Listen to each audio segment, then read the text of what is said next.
Yo, yo, yo, what's good, everybody? It's your boy Diesel. We here for another episode of Sake Sundays. You already know I gotta say a special shout out to our sponsors, God Favorite Jewels, for getting me right. I got the tiger's eye around my neck, And then we also have to say thank you to Sake High for providing us with this premium handmade sake all the way from Japan.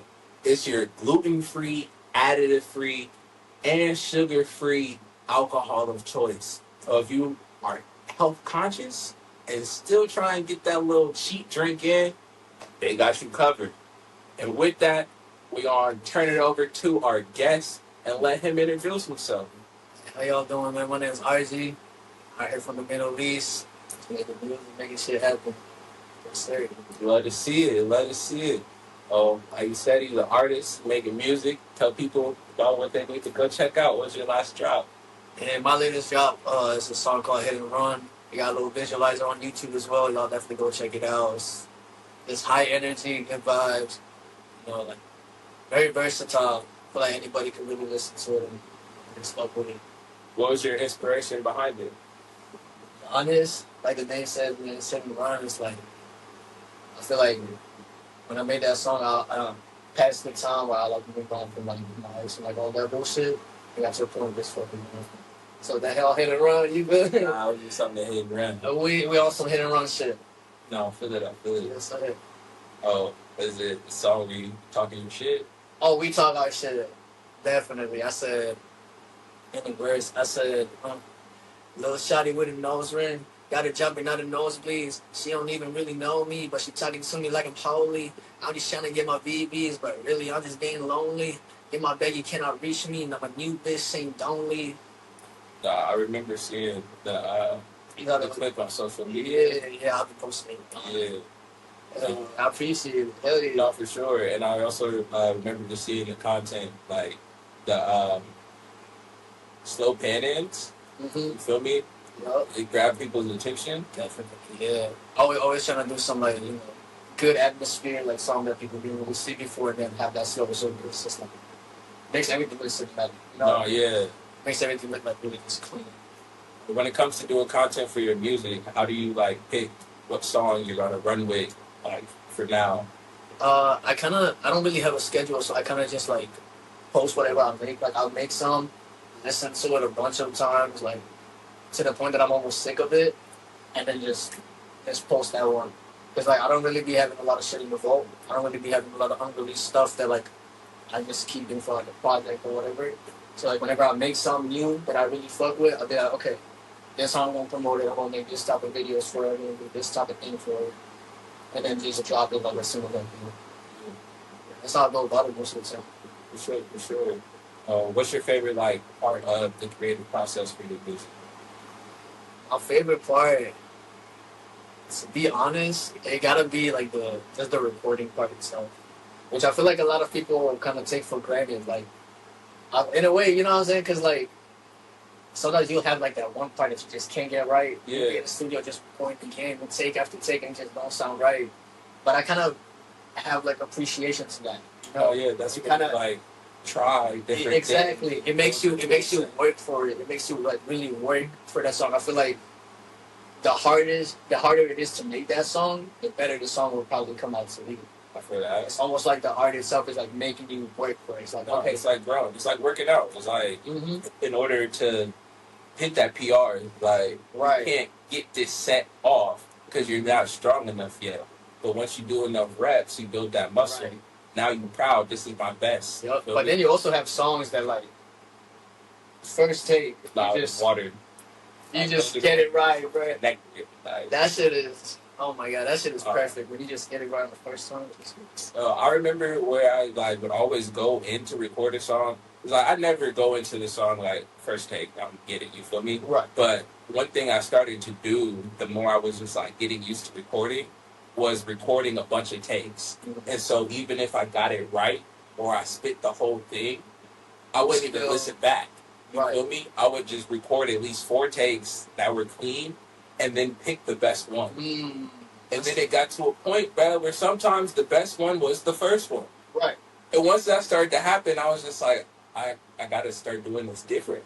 You feel me? Just because the process is evolving, the artistry is evolving. Like I can't pick based off of the same criteria. Definitely. And then also it's the thing where like you don't want to waste your time in the studio. Like for example, the first take it's good. Why am I doing it? Why are you doing like exactly? It's like I gotta understand what it is I'm looking for out of myself. Right. When I'm even listening back, like you gotta make sure like you know how you want to sound in that specific part. But I feel like you don't get that until you get all the ones where you're trying to figure out the sound you're going for. Right, because you'll hit a few that are not that good, but you'll be like, actually though, like if I'm doing a little bit like this, like you'll start changing up like the way you go about it until you finally hit that one that's like, okay, so this is what it's like the same as with working out. It's like once I hit that PR, as long as I keep working out on this same level, I'm always gonna be able to lift this weight. Yeah. So it's like once I figured out that sound for this song, I can always go back to using that sound again. Right. Definitely. Yeah, that's the beauty of it. That's what you were saying. The recording process is like where some of the best stuff is found because you're testing and trying and doing. Somebody could have like a whole song written down. I mean, like before they went into the studio, they have a whole song written down. And how they thought. They know exactly how they're gonna record it. They know exactly how it's gonna sound. And they go in the studio and some shit happens or like somebody says something. Yeah. And they changed up the entire thing and it just evolves to like something way bigger and way better. There's something my cousin used to tell me. It was like, it doesn't matter how I spit this until I'm recording it.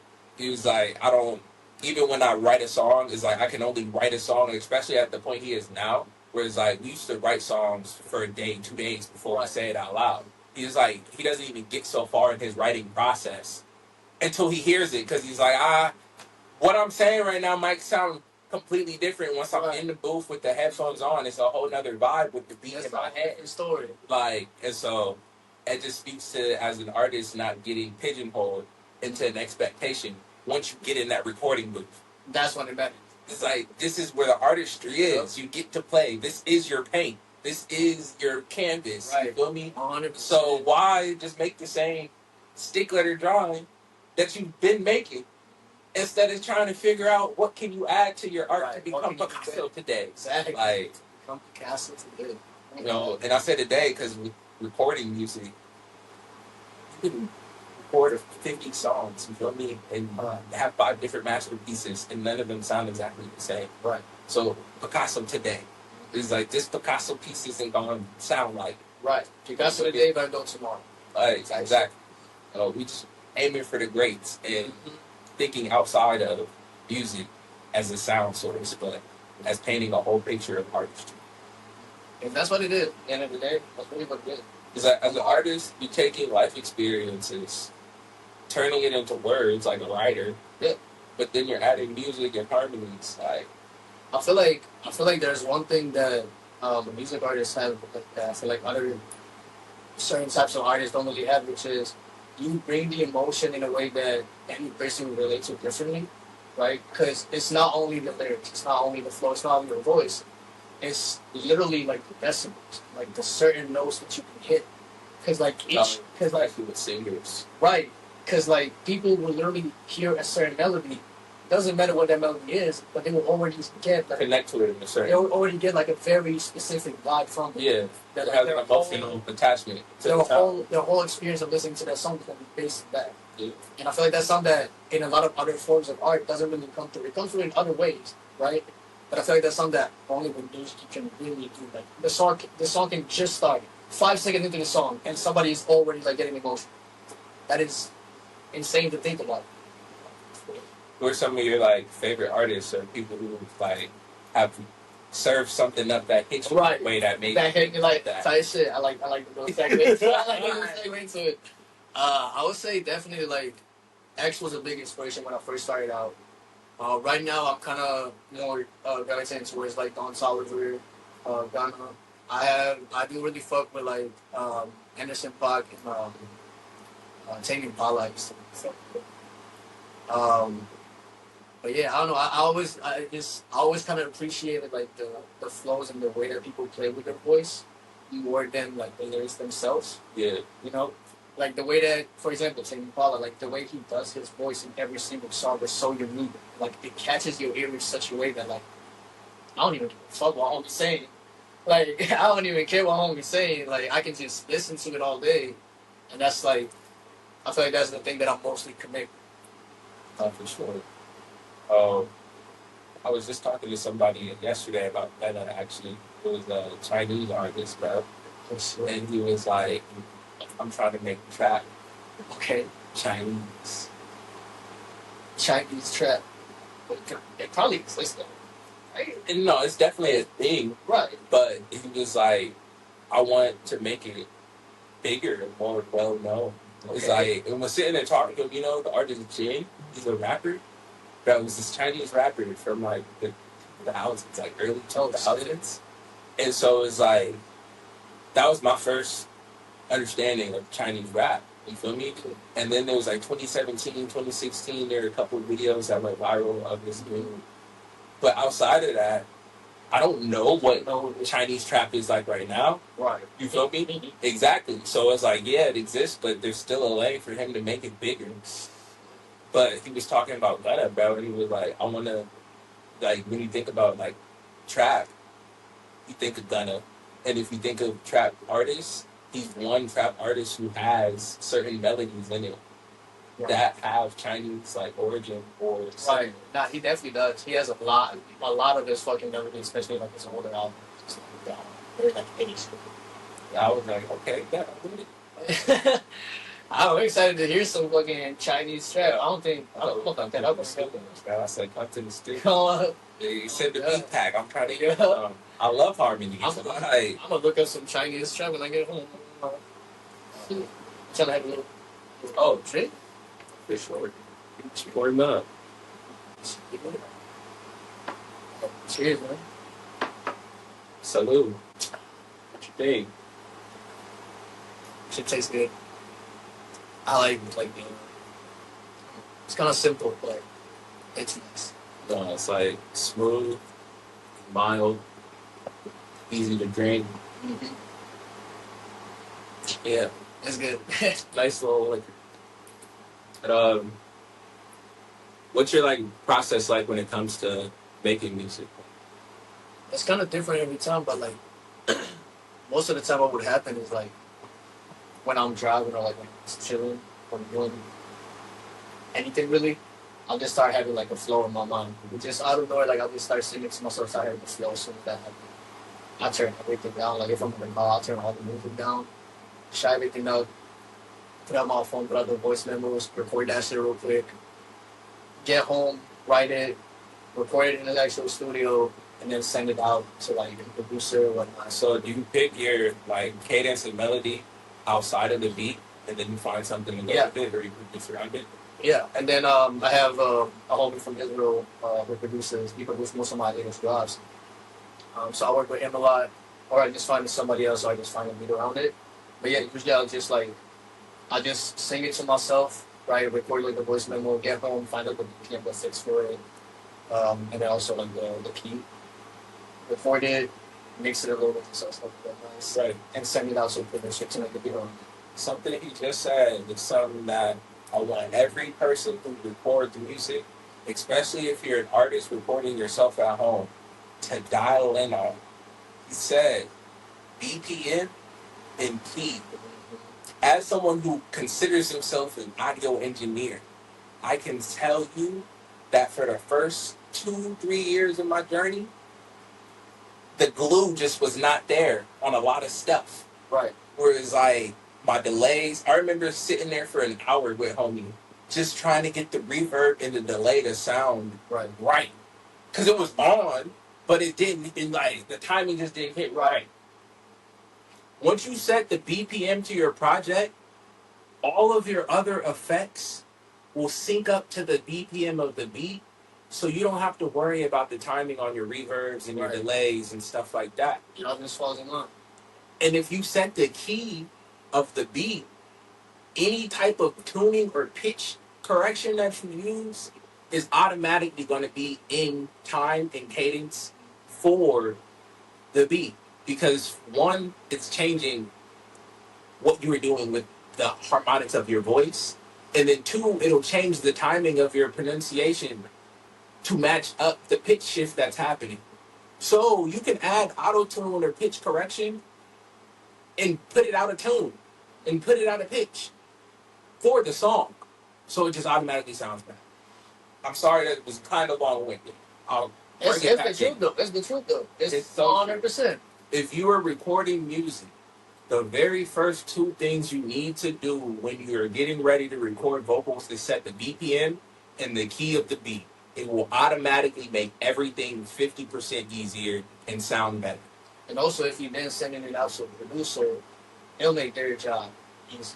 Because I know my homie told me about this guy who like he was like excited because like he don't get vocals from people, from like, random people. And he was like, yo, this guy just sent me like vocals for this song.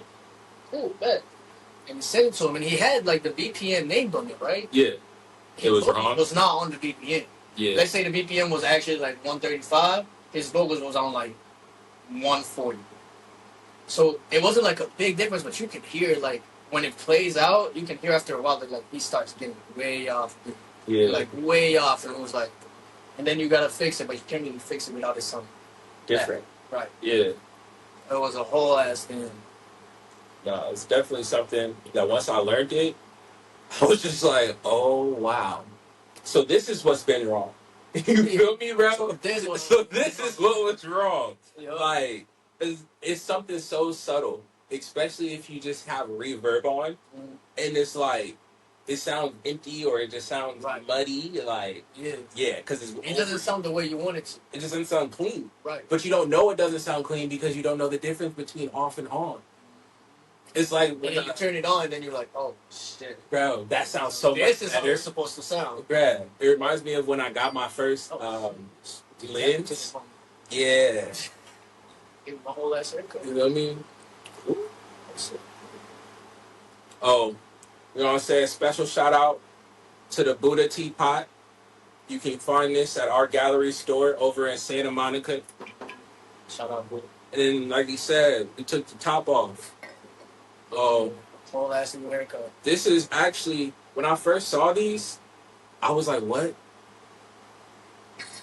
What? And then once I used it, it makes so much sense. If you're somebody like me who does 50 things at one time, it'll keep your drink warm while you forget exactly. I didn't even think about that. I was just like, I just thought it was like an aesthetic thing. No. It's cool because it's the head, feel me? But it actually serves a purpose. Yeah, okay. Oh, that's you. Oh, shit. I broke my head. Plain green tea. Nothing special. Still good though. Oh, what were you just saying? Oh, BPM and keys, yeah. So you were talking about writing songs, and you'd be riding in the car. You know, like sometimes riding in the car makes for like the best sessions, bro. Right.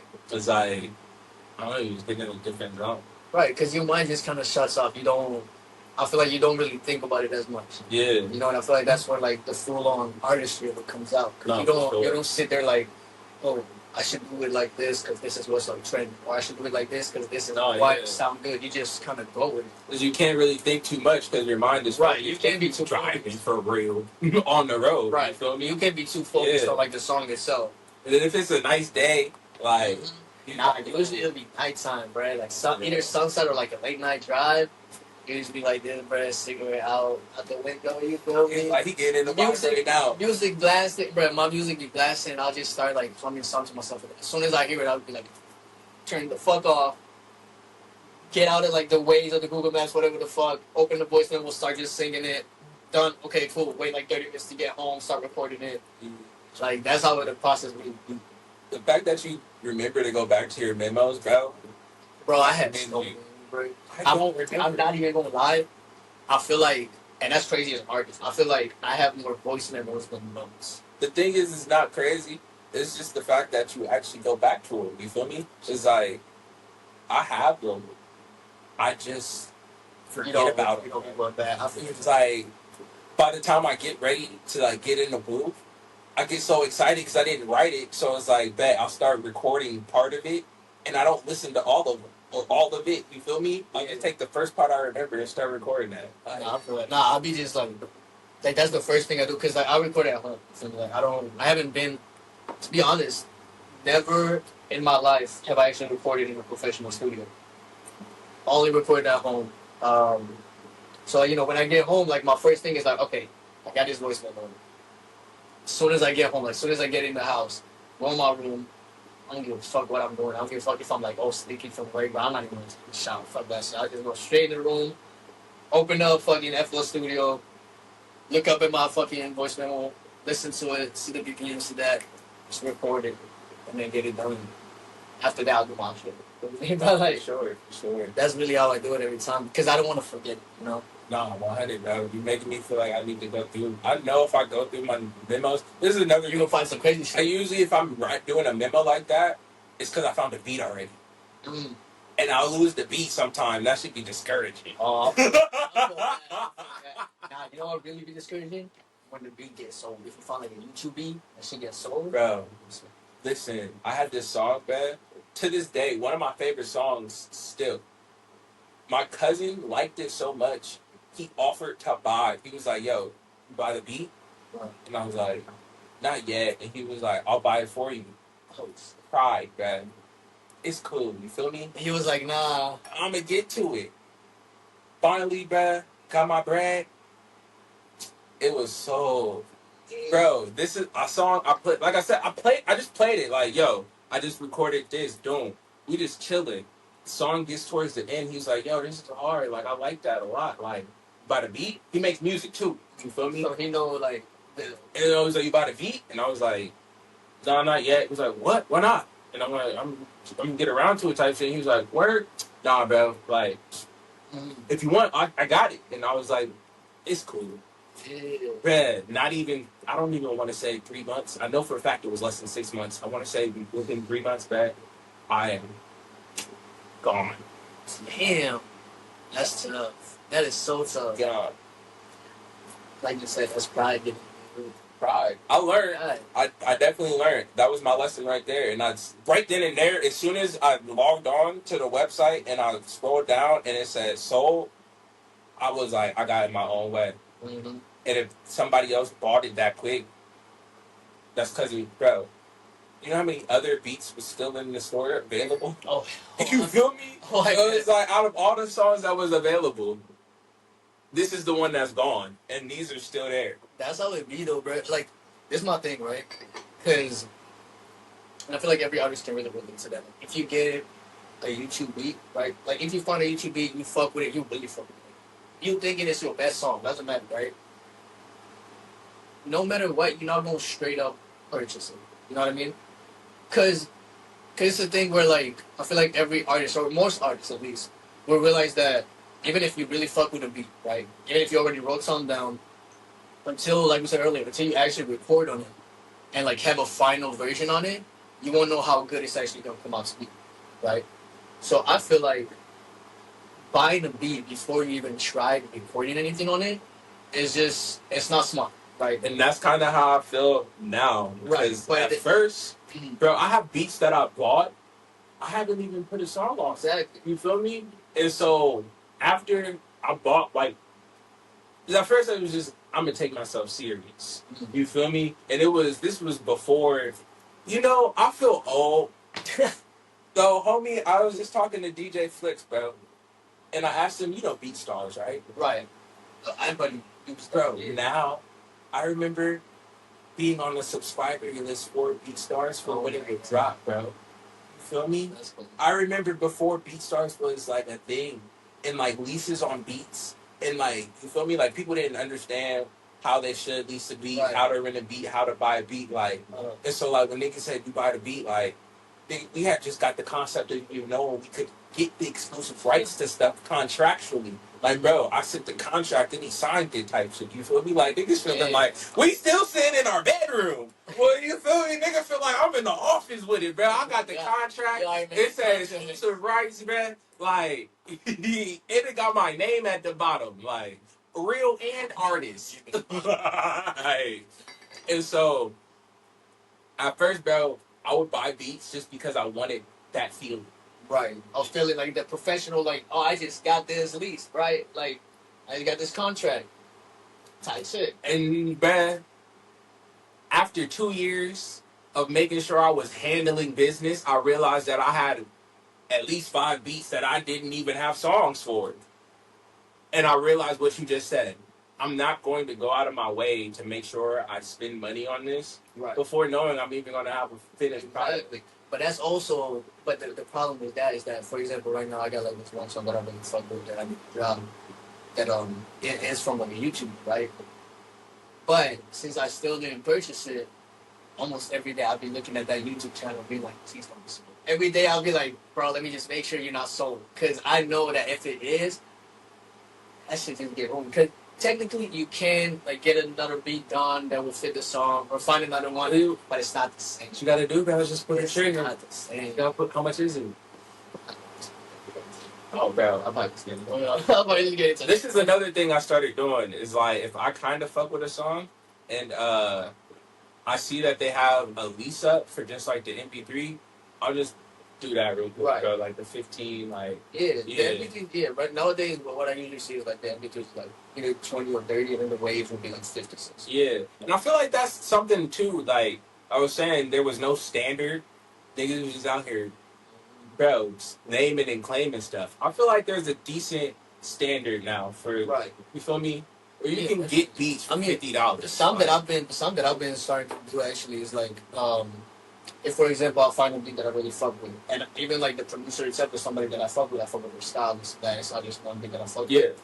I'll hit them up direct. Exactly. I'll Yeah. reach out to him and hit him up, and either like I had one time where like somebody was able to like give me like half the price for like the wave, but then also like sometimes I'll be able to work with the person. Yeah. You know what I mean? And be like, okay, you fuck with my style, I fuck with your style. Let's cook some shit. Like let's get out of this like YouTube look for beats type. Here's my phone number. Here's my email. No, for sure, bro. That's another thing is actually, tapping in with, that's on me. I spilled it. About time. Yeah. I got it. But tapping in with producers, bruh, and saying like, yo, what's up? Like I saw this, I saw that. It's like from just saying what's up, I've gotten emails not once, not twice, like dude will just every other week. It's like here's new. Like Yeah, that's how it be. That's really how it be. You gotta I feel like that's the industry, you know what I mean? Even when it's not beats, when it's anything really, it's talking. You gotta make connections. You gotta talk to people, even if, because imagine this, right? Let's say you're an artist that just started out. Your shit is still not there. It's not that good, but you got like you want it, right?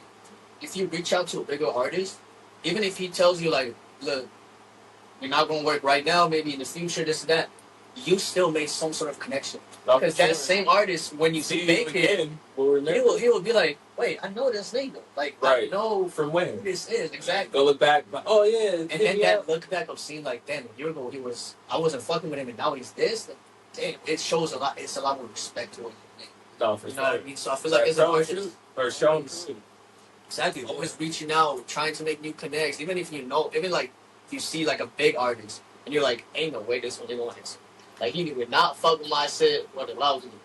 Still reach out, bro. It couldn't hurt. You know what I mean? For sure.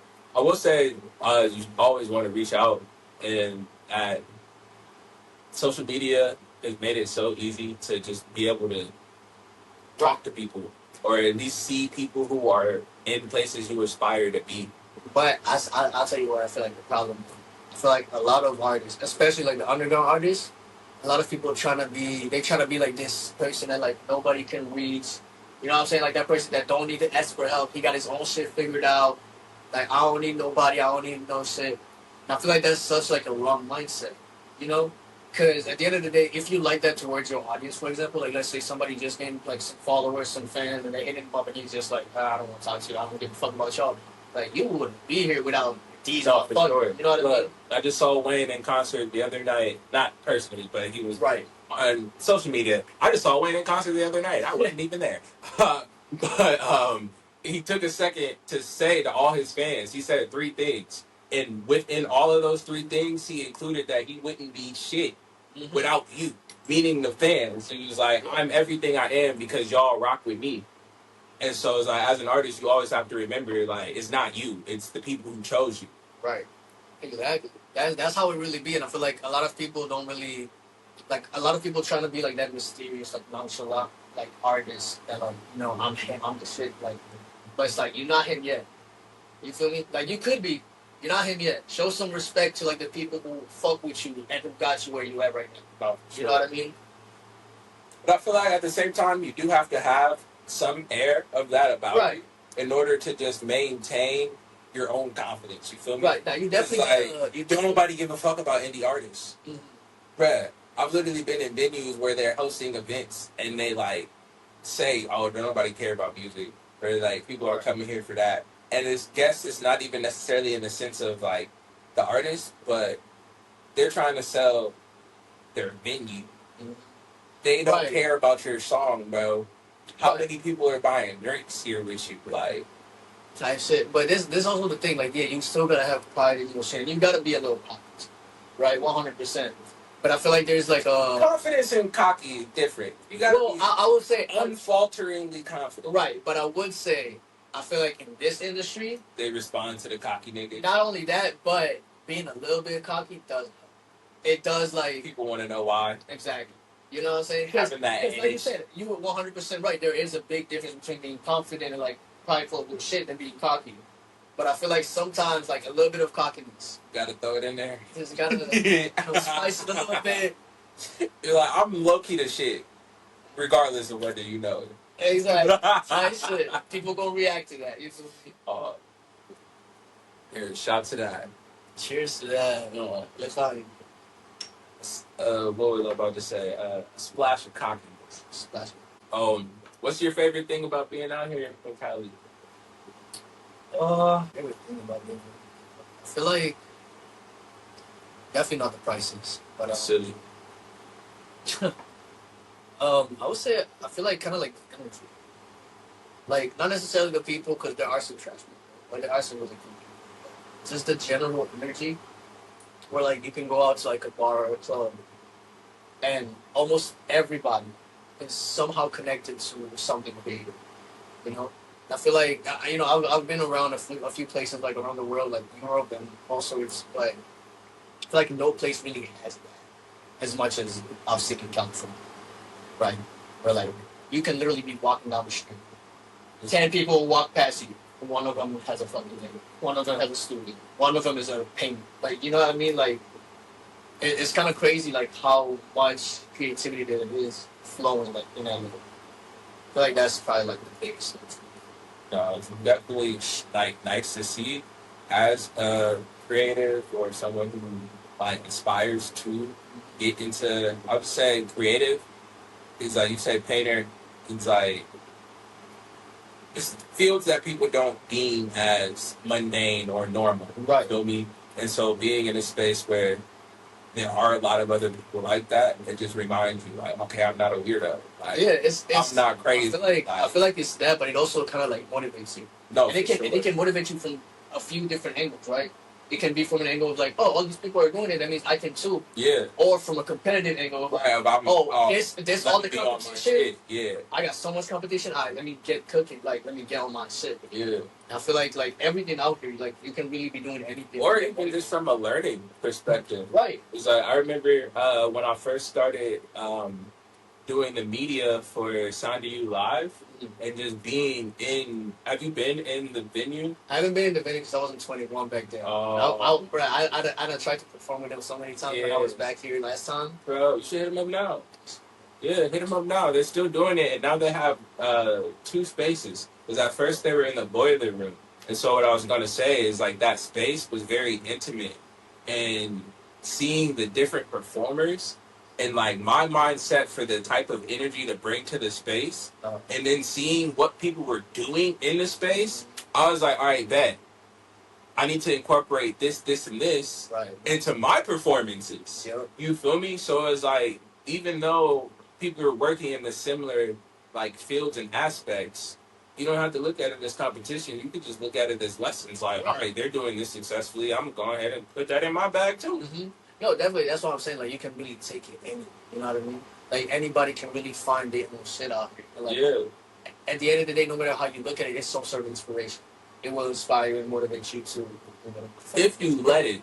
If you let it. Because people also look at it, like you said, in a competitive nature sometimes. And being competitive can be detrimental sometimes, especially when you're, one, competing in a league you shouldn't, and two, in a competition that's only in your head. You feel me? You're only competing yourself. You start competing against yourself, which makes you your own biggest enemy at this point. Because people can literally be giving you hands, bro, pull ups. Like I said earlier with my cousin, he said, bro, I'll buy it for you. Yeah. I got it my own way by saying, I got it. You feel me? So with you looking at people as competition, you can be like, nah, I'm not going to do that with them because they want something from me. Right. You feel me? You can look at it, right. Nah, definitely. It kind of takes, like you said, you got to let it. You got to let it. How do you let it affect you? You feel me? And you have to be well-rounded enough in order to know when you're being one way or the other. Right. Is that, all right, I'm being a little closed off right now. Maybe I should. Let me switch it up a little. Let me.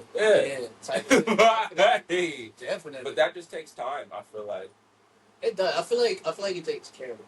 Exactly. You know, because I feel like time is kind of relative when it comes to that. Because you expect your character to grow as you get older. That's the only reason. Like, you know what I mean? Because like one person can like in like 2 days. 2 days, he's just like, okay, I got over that like mental bridge. Yeah, or you realize something out of a situation. Right. Like, you know what?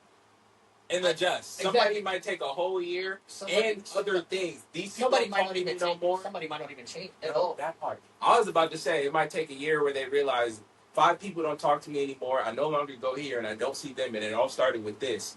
I might have fucked up. I might have been the problem. Other people. Don't none of them talk to me no more. I have never been there. It is all their fault. Other people would be like, oh, these 5 people don't talk to me. They don't fuck with me. They don't fuck with the thing that I did. You feel me? That's probably their fault. You're like, man, it's been 2 years since I've seen any of them or talked to any of them or even been back to that place. Like, when are you included in it? Mm-hmm. And that's called being aware. Right. Yeah. And you expect people to get older and to grow better character and self-awareness, but you're right. It's just a matter of where you're at. There's some people, bro, that's just, you know... We'll never get there. It's just character.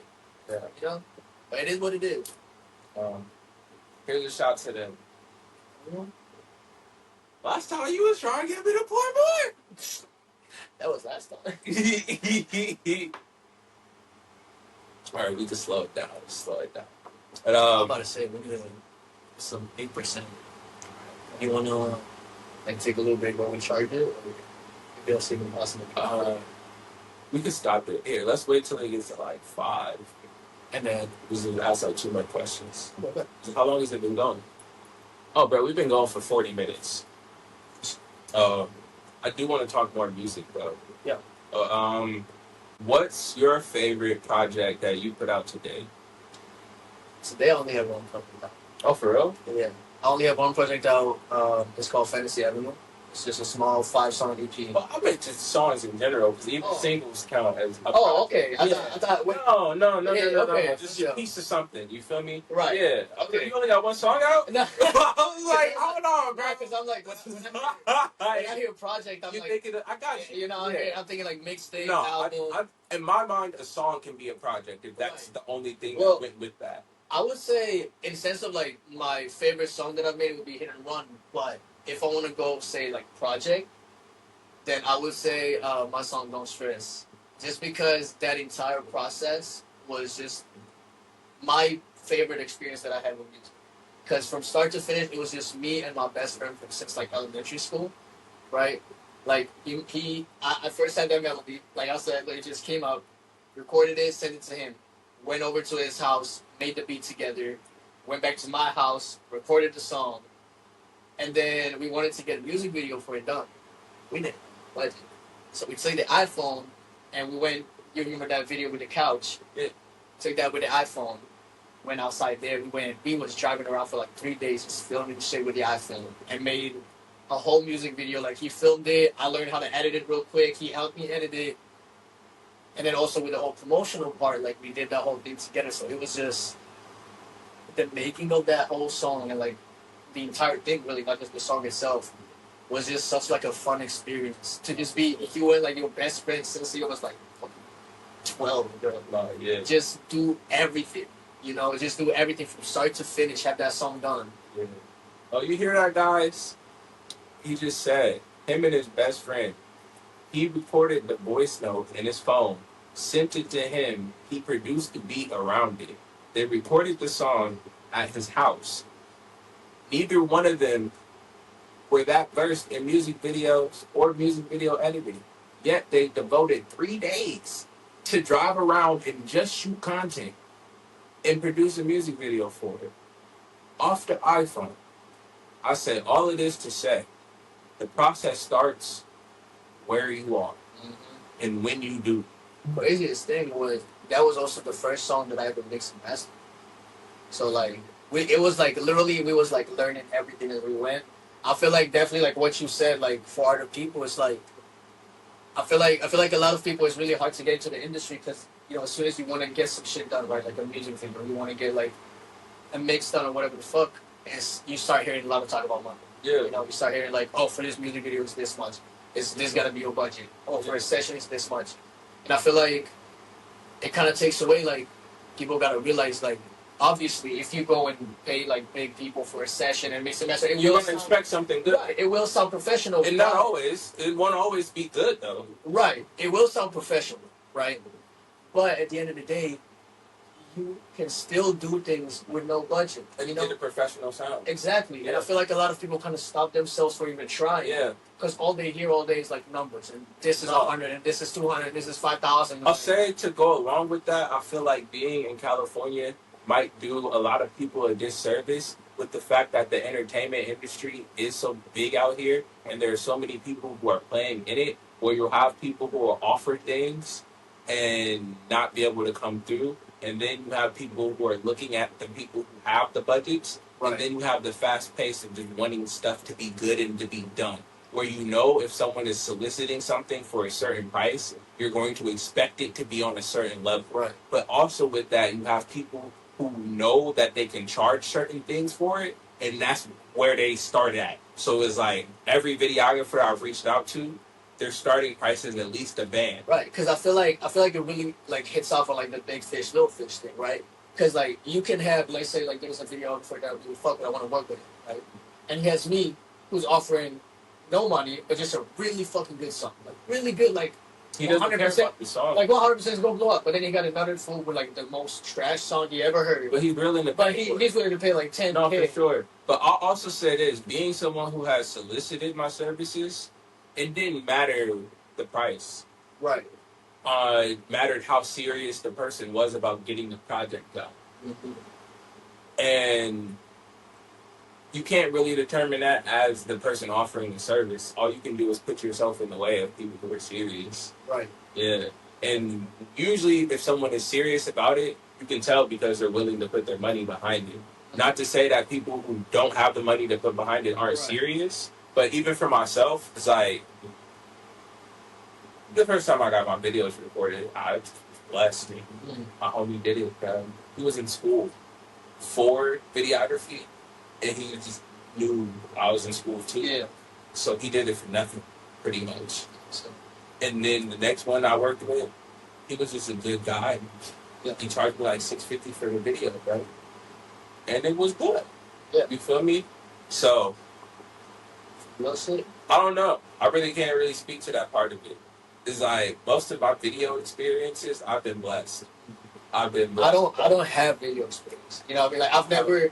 Like I've definitely in the past like tried to contact like a videographer, yeah, and like try to like get something done, but I never got to a point where I was like, okay, this is the project, this is the song, question, this is how I want it. Like for you to pay for a video, what would you feel comfortable paying for a music video? Any idea of what it looks like or what you're That's my thing, right? Just I don't even know like how to really answer it completely, just because I don't know like the range, right? But coming out of your pocket, how much? I would say it really depends on what the music video is, right? But you just if understand, because if that's what I'm saying, like if I want a song that's like really cinematic and like has like props and like other people and like dancers and whatever the fuck, then definitely I would be putting a band on it. You know what I mean? But again, this goes outside of. I'm just saying hiring a videographer, because when you get a music video done, are you hiring a videographer or are you hiring a production company? It's like when it comes to the props and models and everything. That has nothing to do with the videographer. Right. It was like That has to do with the Well, production. I'm mostly talking about just production, because just a videographer, I'm in a mind place where like where I'm at right now with my music, I would rather just like go and like film it on my own, similar that I did for the other song, than pay the videographer. You know, because I know his shit would come out way cleaner than the iPhone, right? But I also know that I like the results I get on the iPhone enough to be like, okay, fuck it, it looks good enough. I fuck with it, right? But if I want to get, I was just went out for like 5 minutes. That's crazy. But if I want to get like a whole production, like really like a full on like cinematic, good looking, easy looking like music video, then I would low key go and get like a whole production company. You know what I But mean? even with that, so as somebody who has helped other people get models, get a location, get the lighting and film something, and then who set up a video for myself, it all just depends on you and what you're thinking. You feel me? I was a part of a video shoot where I got paid $800, and I didn't even do what I would normally do for that payment. Right. You feel me? I've had videos where I would have charged $1,500 to shoot it, where I spent $200, $400, but it's because I booked the space, I bought all the props, I booked the models. You feel me? I helped shoot it. You feel me? So as this is something as a creative, I don't feel like a lot of people think about. They just want it done. They just want it done. Yeah. But they don't realize getting it done can all be done by you for however much you're willing to spend. Right. Is that you can go hire somebody to be a production company that finds the people who are in it, finds the props in the location. But you're asking me to hire people and to work. So you're going to have to pay me and pay them and pay for the time. The time is fucking free if you do it yourself, Right. and you don't have to pay a person to work for a whole week. If you spend 3-4 days contacting models, contacting videographers, and then find a space. You just eliminated a whole day's worth of paying somebody, and now you have an extra $600 to $1,200 to spend on the project. If you find the cameraman, you can find a cameraman who works for $200 an hour, and hire this nigga for 6 hours. That's $1,200, and then you can find models who just want the footage for free. Yep. Props, bruh. I don't know. Personally, I don't tell people, if you have a music video idea, tell me the idea, tell me how much you're working with, and tell me what you want to do. And we're gonna get it done. I'll put the pieces together. Right. G. Tight shit, definitely. But it all starts with you deciding how much am I comfortable with even spending for this project. Because before you decide that, I can't tell you what you can and can't have. Right, obviously. You feel me? Gotta know what's going on. It's like, what venue do you want? If I have $600 and this is the type of venue you want, I'm only going to look at venues similar to this for $50 an hour. Now you tell me you want a venue like this and the budget you don't know, I don't know where to start. You feel me? You got to give me a basis. Are we starting at 500 or we starting at 50? If you don't know, I don't know. And that leaves a lot of wiggle room because there's venues that are 50 an hour, there's venues that are 100 an hour, there's venues that are 1,500 an hour. If I don't have a budget, I can't tell you what you could get. No, you're right, 100%. That's really like how it be.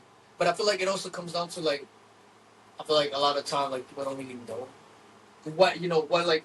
It's hard, like for example, I remember, uncomfortable. right. I remember, for example, one time for me, like I hit up this videographer, or like it was not just a videographer, it was like a whole company, like the music video. Yeah. And I just told him like I literally just like sent him the song, like the demo of it. Was like, this is the song. This is the type of aesthetic that I'm trying to go for. This is the type of style that I'm trying to go for. I don't know exactly my budget. Let me know like if you have any like ideas, anything, throw it my way. What type of budget do you think we should be working on? This and that. And they was just like, you gotta tell us your budget. And I was like, I felt uncomfortable saying anything because I was like, okay, in my mind I can say like $650, right? But I don't know if that counts as like a low ball. You know what I'm saying? Like I don't know enough about the whole world of like cinematography to say like, okay, $650, would that be like a low bar? Like and you gotta start thinking about that. You just gotta feel, what am I willing to spend? Right. Period. How much money am I willing to part with before you can even ask those questions? You feel me? Or Google, what is the average cost of a music video? What is the average cost of a videographer? Because you gotta incorporate how much does this person cost and the spaces. And depending on whether or not you're hiring the person to do it all or not. It's like you can hire a videographer who works as a creative director who does it all. All you have to do is give a time, date, location, and send the money.